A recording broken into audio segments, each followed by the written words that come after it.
There was a time in our country when children with developmental disabilities were called defective, when they were not allowed to go to school, when parents were advised to commit their disabled child to an institution because he or she was too great a burden. Educators felt disabled children were uneducable.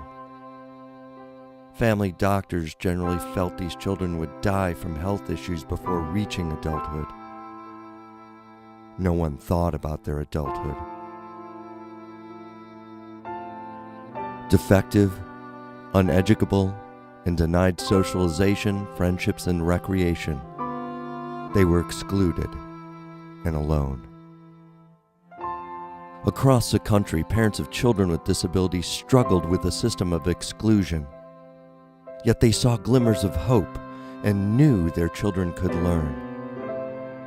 So in 1949, in response to an unmet need in society, parents in our own communities from Berwyn, Cicero, and beyond joined forces.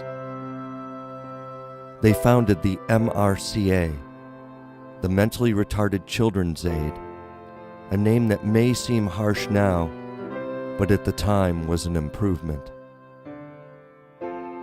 Our founding parents put in thousands of hours, organizing classes, raising money, hiring teachers, and purchasing supplies. They joined others nationwide who shared the same determination to have equal education for all children, regardless of their abilities. Determined parents fought long and hard, and finally in 1975, Congress passed the Individuals with Disabilities Education Act, providing equal access to public education for all children. When my sister Anita was 2 years old, my parents were told by a doctor to put her in an institution and forget that they ever had her. When Anita was 6 years of age, she was diagnosed with cerebral palsy and extreme deafness. When she was first examined, she never heard what the doctor said. Through the efforts of parents like SRCA, the state was forced to mandate that children with a developmental disability be educated. The Cicero school system established Sherlock School for children between the ages of 5 and 12 and Columbus School for children between the ages of 13 and 21. Anita attended both schools until she was 21 years of age. At the age of 23, Anita announced that she was tired of sitting at home and wanted a job, so we enrolled her in SRCA's workshop program. She stayed in this program until her late 50s when she decided to take early retirement. Parents of children with disabilities won a huge victory for their families. But as their children grew into adulthood, public schools were no longer the answer. There was no place for them to go. So once again, our parents developed their own wholesome programs.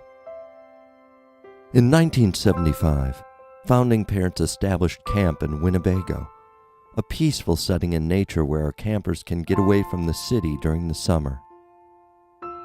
Camp thrives today where campers find caring, supportive counselors who invite them to dance, sing, create art, or simply just enjoy time together.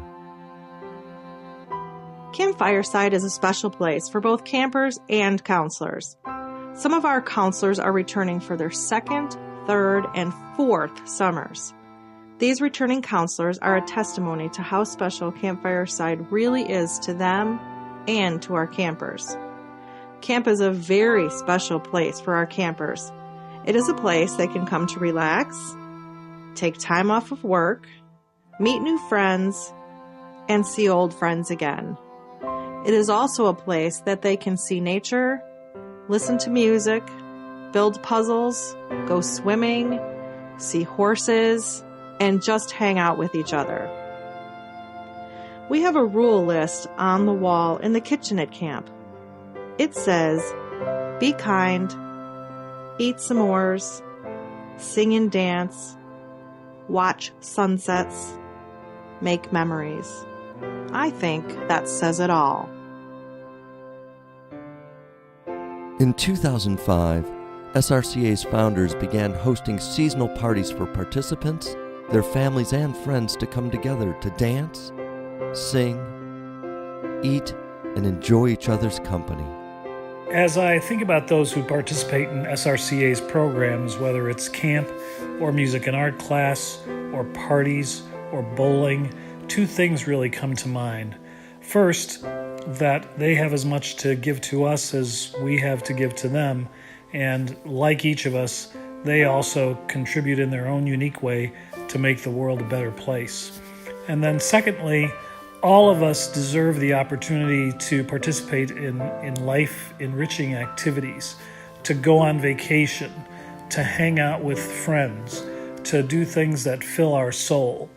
And at SRCA, those are the kinds of programs that we have that our folks don't always have access to due to limited means. And so we really need the help of those who have supported us for years, as well as the help of new donors to SRCA. So we hope you will join us in partnering with our participants. In 2008, the SRCA launched our annual scholarship program to recognize, support, and encourage people pursuing education and work with individuals with disabilities. Since its inception, SRCA has awarded more than $60,000 in scholarships to area residents. Today, the SRCA continues to support adults with disabilities through supportive recreation, camp, and arts. We work every day to improve these programs to make them rewarding, life-enriching experiences for our participants. So, I think that we have the whole idea about how we work with people with disabilities backwards. Inclusion of people with disabilities isn't something that we give to them. It's actually a gift we give ourselves. And I'll tell you why I think that. It's because people who think differently can solve problems that we haven't been able to solve. My son has a disability, and when he was working on an assembly line building diesel engines, after 2 weeks, the supervisor came over to him and said, "Why are you doing this way? That's not how we showed you." And Tony said to him, "Well, look, if you do it this way, it's faster and it fits better."